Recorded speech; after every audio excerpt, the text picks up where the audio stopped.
I want to learn, but the actual bat mitzvah part seemed not particularly important. But when it came to it, it was an incredible experience.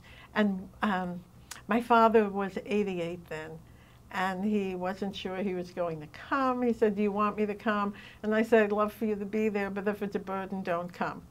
So he came, and it was amazing. I remember standing at the bima and reading from the Torah, and my father was sitting at the end of the pew, kind of leaning on the pew, and you could see he was like just totally absorbed.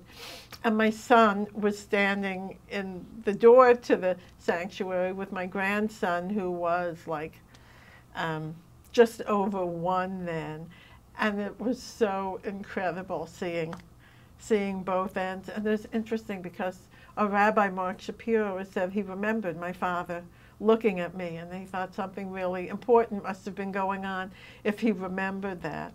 And friends of mine said they saw my grandson, Drew, that he was like, he knew it was me and he was waving at me. So it was just an incredible experience.